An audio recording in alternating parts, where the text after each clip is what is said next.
Hello everyone. Well, I've been told I'm fierce, so let's get down to being fierce. First of all, it's been a pleasure today because I've seen so many people who I recognise and know from campaigning times. There's even a handful of people here who were broadly sympathetic when I stood for leader. And frankly, the number of votes I got, a handful's a huge proportion of them.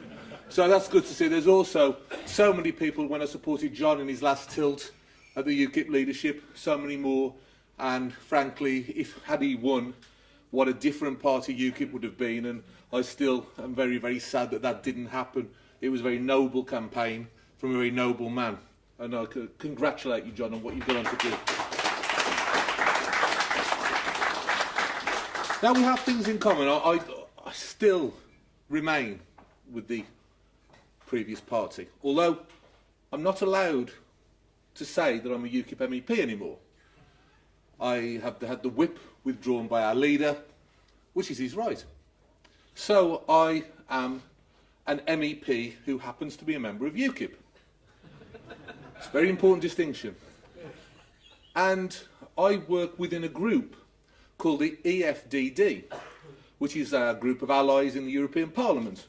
We work with Italians, French, Germans, you name it. We come together to form one of those blocks where the voting takes place. Sadly, ours is such a small block, frankly, you know, we make very little difference, but we do try. But EFDD, Europe of Freedom and Direct Democracy. So I feel in the company of friends here, I feel we have something in common, because my designation is an EFDD MEP, and I'm here speaking with friends in the party of direct democracy. So I feel it's something else we have in common. I also feel that we have something even bigger in common, something much more important. Everyone in this room has this one thing in common. We're all patriots. And that's what matters in this current time in the history of our great nation, is that patriots now have to work together, have to unite.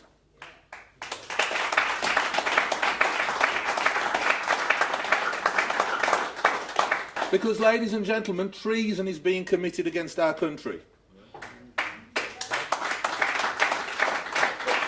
Our so-called elected government is betraying each and every person in this country, and I include those who voted Remain, because what they're doing is actually managing to manufacture a position worse than before the referendum. They're actually managing to get something more disappointing, more debilitating, less free than prior to that great referendum campaign. Because what they're doing is they're giving away all of our representation, they're giving away tens of billions of pounds of our money, they're giving away our armed forces, they're giving away all remaining power of our courts. And for what? For what? They're getting nothing in return. This negotiation is not a negotiation. It's a surrender. This country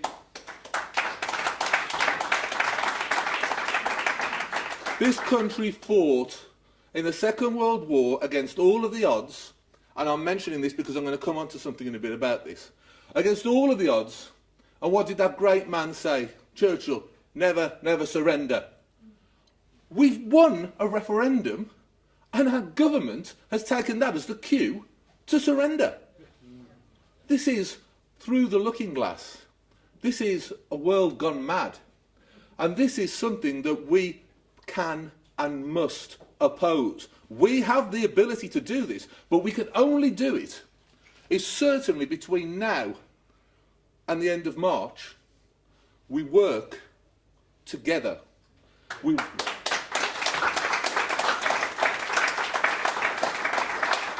And I give this message to everywhere I go where there are groups of patriots gathered together. Look, we may have some differences about domestic policy, we may not actually, but what we will do is once our nation is free, we can actually talk about those things and make a difference. Right now, we can talk about it, we might as well be talking about flying to the moon. We can't make any difference. We have no power.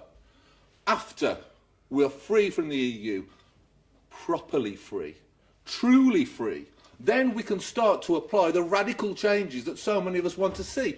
That John and you guys want to see with direct democracy. Well, why not? Why not do that? But you can't do it under the circumstances we find ourselves in now. It is not possible. So we must unite, we must fight, and we've got to fight harder than we fought in the referendum campaign. We've got to fight harder than we've ever fought on anything, because these next few months seal the fate of our country, for good or for ill, and I fear without people like you, it will be for ill, and our children and grandchildren will never know what true liberty and freedom means, and I can't bear the thought of that.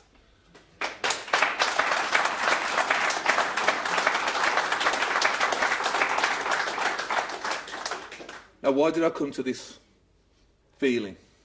Well, I'm going to tell you a couple of things at the time, because I don't want to overrun too much, because I know we have the main man to follow. But I'm going to tell you a couple of things. And if one or two of you in here might be old enough to remember Max Bygraves, and he used to say, I want to tell you a story. So I'm going to tell you a story. And then afterwards I'm going to talk a little bit about the situation in Brussels right now. My grandfather, Herbert Etheridge, he was a man from Liverpool, a tough man, a hard man. He married my grandmother Alice, and then he went to war, and he went out and he was in a tank, and he fought all across the battlefields of Europe. A man I looked up to with great honour that I knew him, and for much of my early life my grandparents brought me up while my parents worked, because we, unlike many elected politicians you might know, we were poor. You know, we don't make up a story about it. You know, we weren't maybe living in a cardboard box, but we were pretty close. And the work had to go in. So my grandparents brought me up. And I learnt a lot from them. And I also learned that after that war, when my grandfather came back from the battlefields, my grandmother had moved down to Wolverhampton with the kids. And she was working in the aerospace industry, because she was so tiny, they could put her inside when they were making the planes, and she could do the stuff. So it was a family war effort. And I'm very proud, actually. I've got a picture of my grandfather in Brussels, actually there with his military uniform on. And it's good to know that, you know, I'm not the first Etheridge who's gone to Brussels to fight a German-dominated superpower.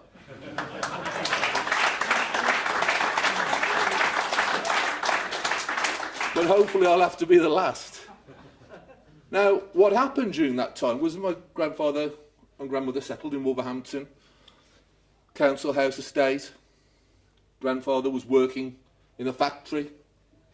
Grandmother was doing jobs in shops. They were working. They worked all. They were good, honest, decent, traditional working class folk, proud to be British and proud of doing a good day's work for a good day's return, self-sufficient and determined. And during that time, my father grew up. And many of you, I've been really amused when I came here, because so many people have said, where's your dad? We all watch him on Facebook. He comes out with these amazing rants. Well, believe me, you should have know what it's like to be brought up by this guy. Hardcore. But he grew up. He got himself an apprenticeship. And then he worked. And he worked and he got himself qualified as an accountant, and he moved through. And by the time we got into the 80s, through doing 2 jobs at a time and going to college at night, he got himself into a reasonably good job. And our family got better. My grandparents bought their council house. We moved on. We moved up the ladder of society through hard work and graft and determination. No handouts, no hand-downs, nothing but hard work, good values and determination. And when I look at the achievements of my grandparents and my parents, I feel an obligation to try and push forward, to try and make the family name proud. It's called family values. It's actually called going forward with the old-fashioned, traditional British working class way of trying to improve yourself. Now, you can't do that when generation upon generation become clients of the state. And what we find now is that that kind of work ethic is still there, but it's not the same. And people feel that the state has a massive part to play in their lives. The state has stopped being a support. The state has stopped being, as one of the earlier speakers said, there with the first duty to defend the people. The state is in every part of your life. We've heard about children's rights, but the state seeks to bring up your children nowadays. I recently saw something where they're trying once again to outlaw smacking a child in the home. I tell you something, my dad and my granddad would have been in jail if that was the case. Quite frankly, how you bring up your children in your own family home should be a matter for the family. How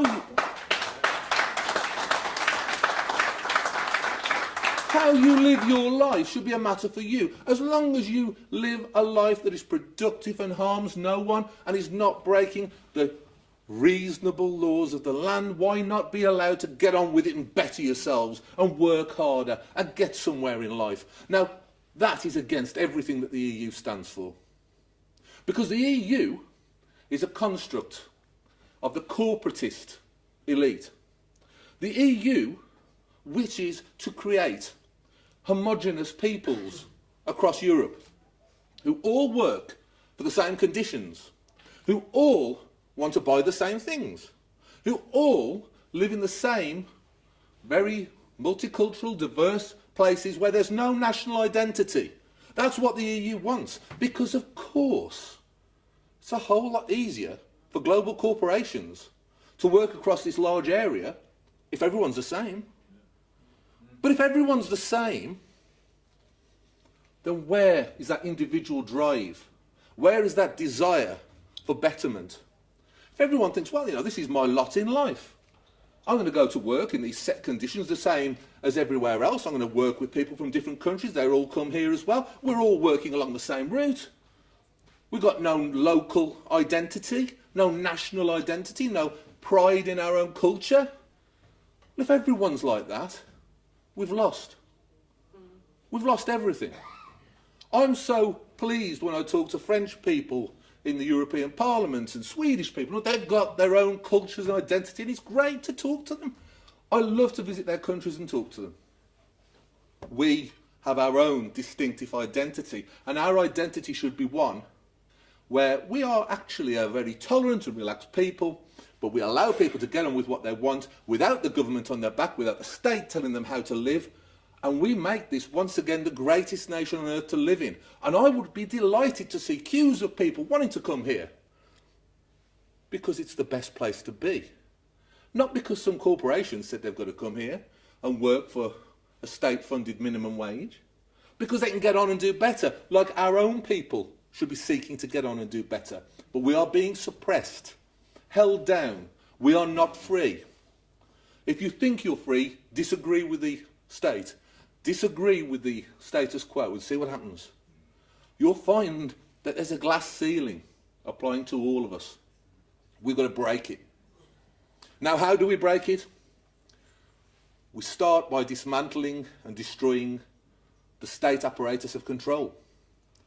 And the way to do that, first of all, is to destroy the superstate. And the superstate is the EU. And once we smash down the superstate, because believe me, if we achieve real independence and freedom, the rest of Europe will follow, and they will be forever grateful that once again our nation has freed Europe. They will be delighted.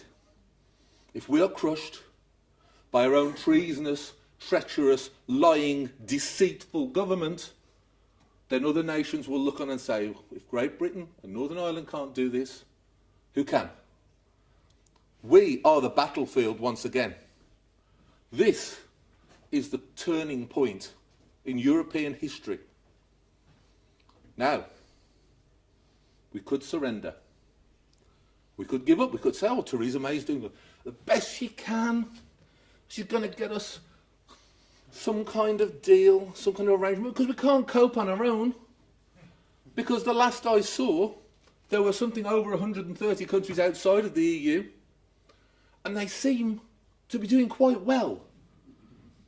I don't seem to see that the economic figures for those countries are suffering by not being controlled from Brussels, by not having a commissioner tell them how they must live, or like one infamous infamous afternoon I spent in the European Parliament, and believe me, there's been some bad ones, but I spent an afternoon listening to a debate on how many hours a day men should do housework.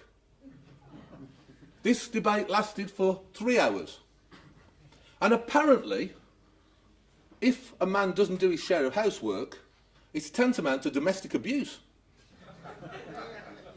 And it's leading to a society where women are oppressed and brought down. Now, I think that in this day and age, if a lady is there and her husband isn't doing his share, certainly the ladies I know, they're probably going to mention it.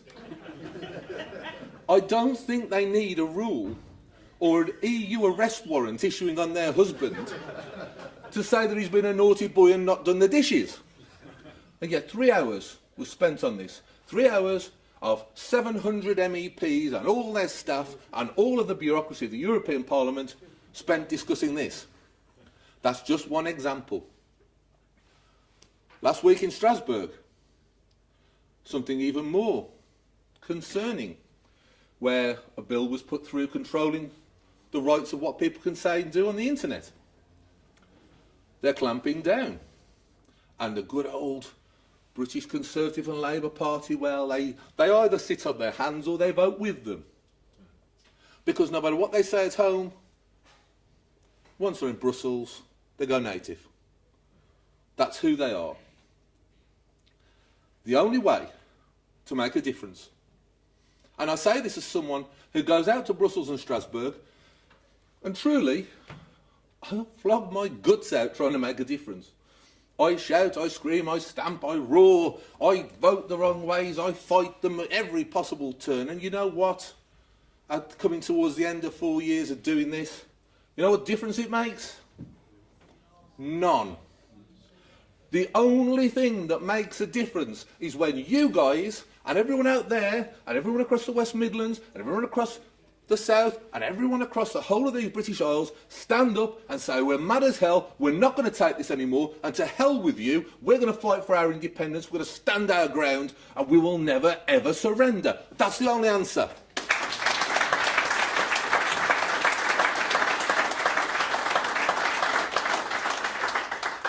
So, I pointed out, I think we've got some things in common in this room. I'm sure there's some things that we have in different. But what matters more than anything, the issue of our time, the only issue that will define us, is what happens in these next few months. There is nothing more important than getting independence. Not Brexit. Brexit is a term that's become sullied and dirty. Brexit means sellout. Brexit means halfway house measures. Brexit means staying in all but name.